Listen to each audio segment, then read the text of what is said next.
last time I think we got to the lightning round, we asked you, Raoul, what's your allocation?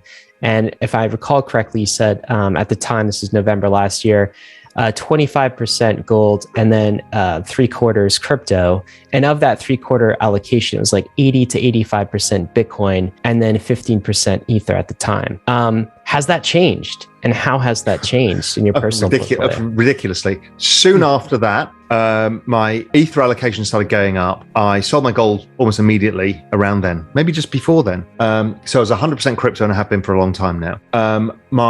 I'm now, depending where we are today, 55% ETH, 25% Bitcoin, and then a tail of an equally weighted basket of a mix of DeFi protocols, layer ones, interoperability stuff, and then some specific bets in kind of social tokens, metaverse, and other longer term macro bets that I want to express that view in. And, I'm just following the chart very closely of the Bitcoin ETH cross, and I think it's about to explode higher again. So I may end up selling all of my Bitcoin, which is a weird thing. And again, I'm not anti-Bitcoin, but I'll sell that to buy ETH. You may end up selling all your Bitcoin. Yeah, I've been fighting on myself for 2 months. Why not to? A 100% crypto portfolio with the potential of having 0% of Bitcoin. That sounds like you're in Ethereum. Am I a total degen now? Is that what you're telling me? Yeah. You fit right into us. I think you fit right in here. That's for sure. Well, so what's you said some things like you're debating with yourself on whether to do that or not. Why wouldn't you do that? I don't know. And part of it,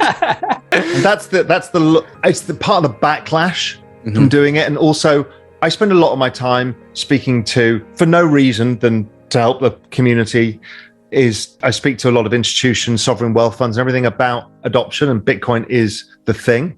I get my sister-in-law into it, and I get as many people as I can. So it feels disingenuous if I don't own it. I passionately believe in it. So it's a weird thing that as an asset allocation, it's suboptimal, but for the greater good, it's probably the right thing to do. So somewhere between not selling all of it and keeping some of it, so I can still say, obviously, I've still got Bitcoin, but it'll only be 5%. So something like that, I think.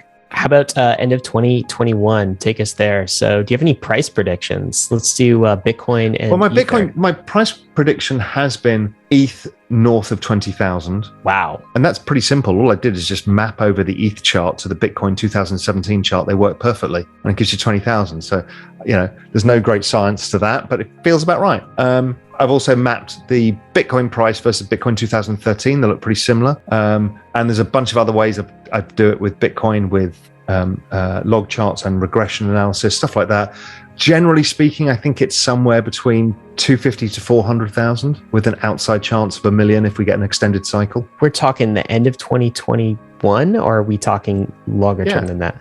End of 2021, March 2022, something like that. Wow. Don't forget that they usually go up 5 to 10x in the last 3 months of the year.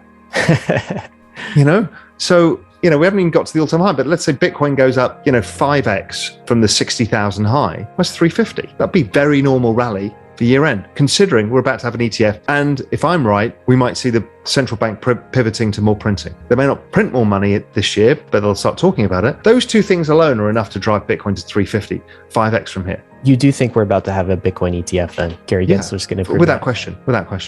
It's probably coming in October.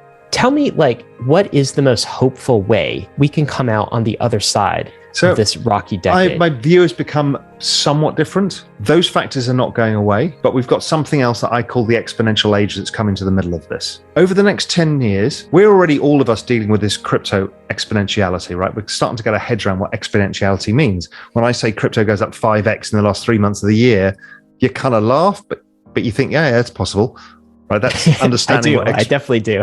That's what exponential means, right? We're starting to get our heads around this. But we've got all at the same time the largest confluence of technologies that are all into maturity, i.e. the exponential stage. That's AI, robotics, genetic sciences, EVs, green energy.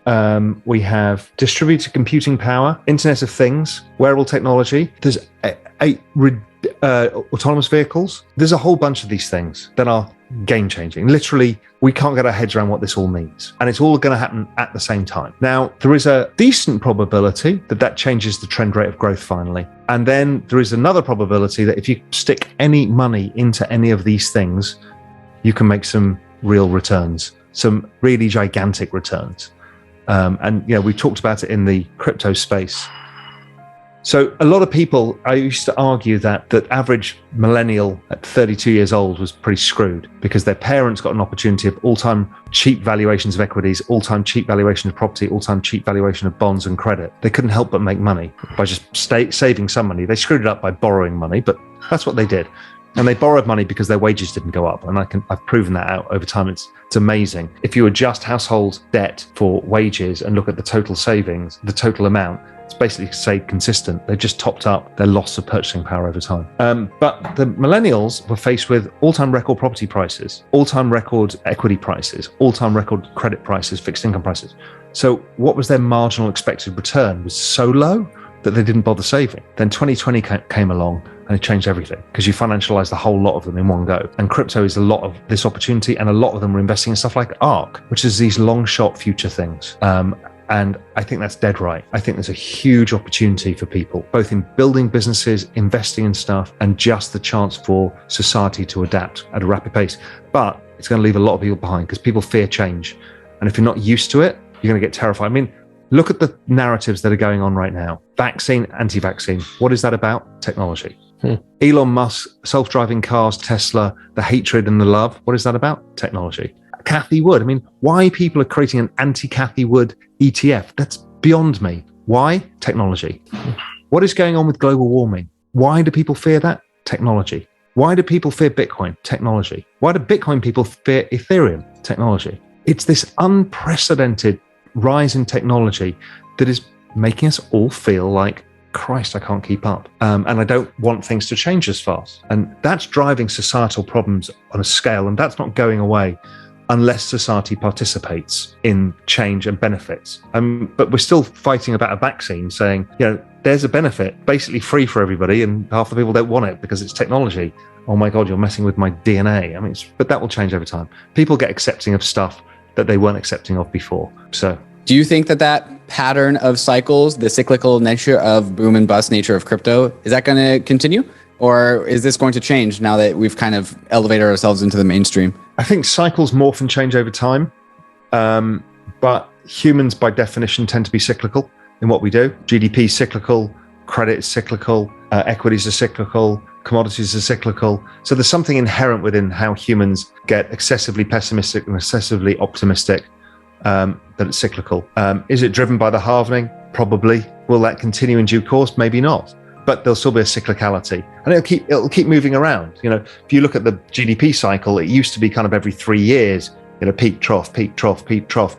Then we got to modern central banking, and it started being like a 4-year cycle. And then we've seen the last one was a significant period of time, 2009 till 2020, 11 years.